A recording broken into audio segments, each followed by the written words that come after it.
The depression problem is something I've speculated on before, but it continually returns to me.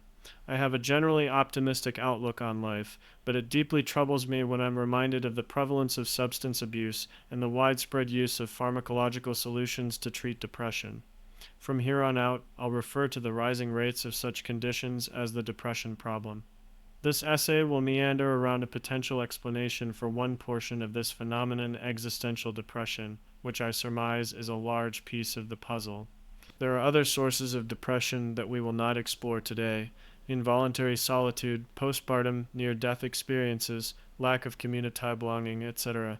Perhaps this piece of the depression problem is a simple case of Wittgenstein's ruler. We may have convinced ourselves something normal is a problem due to our unrigorous methodologies.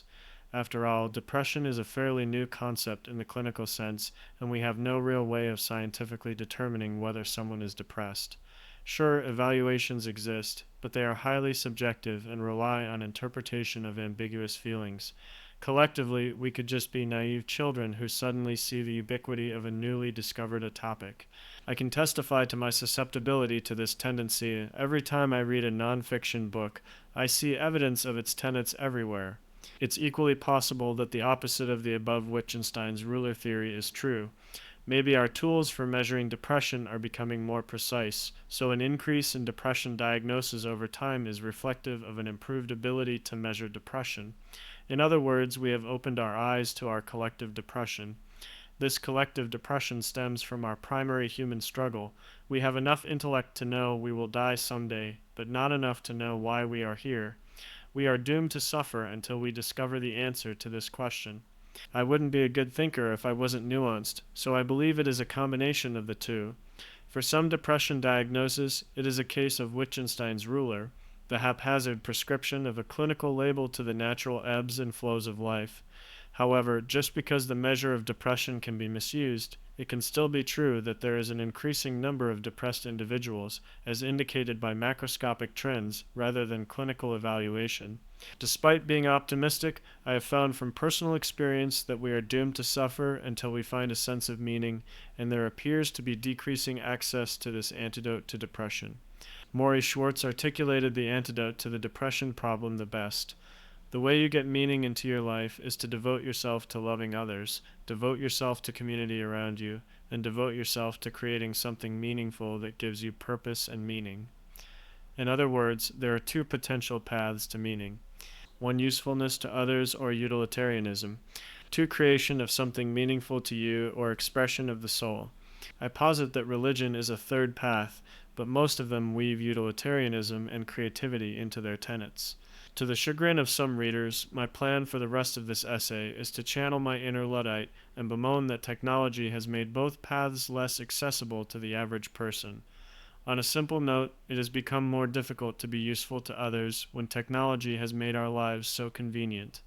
If utility is our goal, many of us compete with technology. Utility is largely gatekept to the technology developers, and even they can struggle with the utility problem when they develop technology that is a double-edged sword, so to speak, one that has unintended consequences, or one where the jury is out on whether it has a net positive impact on civilization. Adding a second layer, the majority of the United States population works for large corporations. In such an environment, most people have highly specialized responsibilities where it becomes easy to feel like a cog in a machine, especially for those that work in an office environment completely removed from customers. In such an environment of abundance and bureaucracy, we shouldn't be surprised by a growing number of people hungry for meaning, more people dissatisfied with their jobs, and a rise in esoteric gurus promoting what's really happening. Reality isn't satisfying enough, so we see the manufacture of false realities through conspiracies and metaverses to find meaning amidst the abundance. Jumping back on the Luddite train to discuss the decline of the expression of the soul, there is another competition, the fight for dopamine. As you probably already know, dopamine is responsible for feeling good. Some of our brightest minds have collectively worked towards delivering this pleasure hormone at less and less effort. We have become extremely good at this since the Industrial Revolution, or as I like to call it, since we've entered the age of abundance. We've created industrial foods packed with macronutrients and built social media platforms with mechanisms designed to keep you entertained. One, the natural progression of technology over time, which is largely driven by our desires, has resulted in increased access to pleasure for less effort. As you might suspect, this technology competes with free expression of the soul. Novel technologies like television and social media make us feel good without any effort. The creative activities required to express the soul also make us feel good, but can require years of dedication before they satisfy us. Both compete for our limited free time, and like invasive species, the novel technologies have dominated this attention ecosystem for obvious reasons.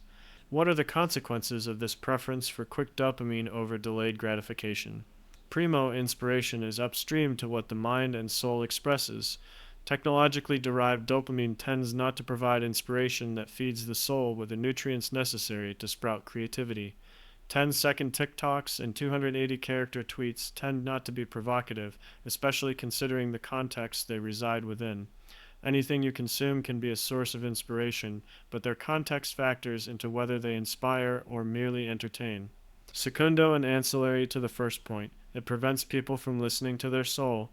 The author has belabored this issue time and time again, but it is worth repeating.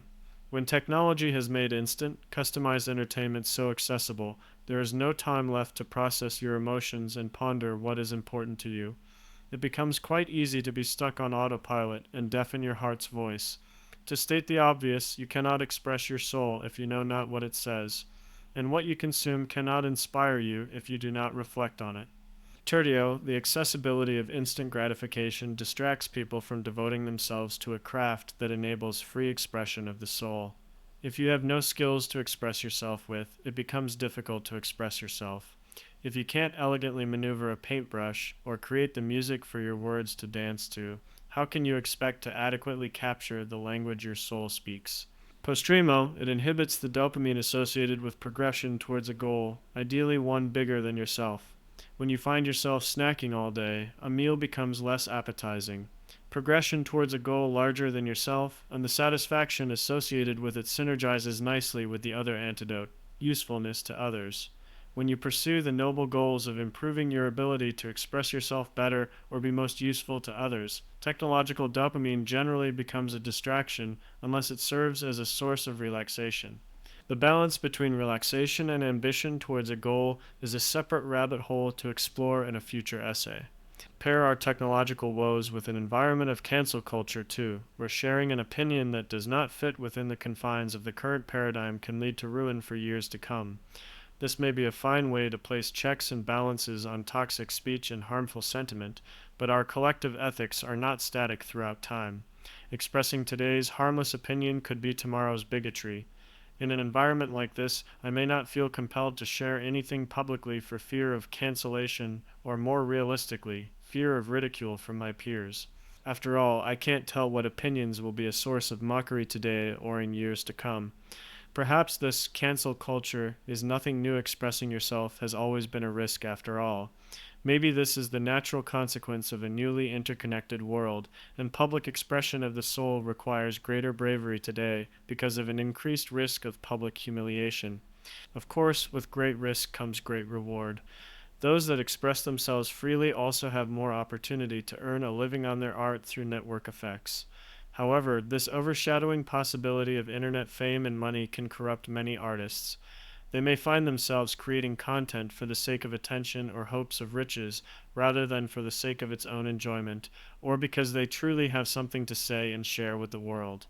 It is easier to become a sellout, so to speak. To truly express the soul, we need provocative inspiration, time to contemplate our sources of inspiration, the skills necessary to outwardly radiate the soul, and a nurturing environment. These technological and cultural factors web together to disincentivize people from expressing themselves freely, which contributes to the depression problem. If we wish to fight our existential meaning crisis, my humble recommendation is to find a meaningful goal to pursue that requires you to both express your soul and be useful to others. Find that North Star that combines your passion and your skills. Of course, this isn't law. Perhaps you could find a balance by chasing one goal that is useful to others and a side hustle where you express your soul. Maybe you need to explore some activities to find your passion or develop your skills. Your balance and path is yours to discover.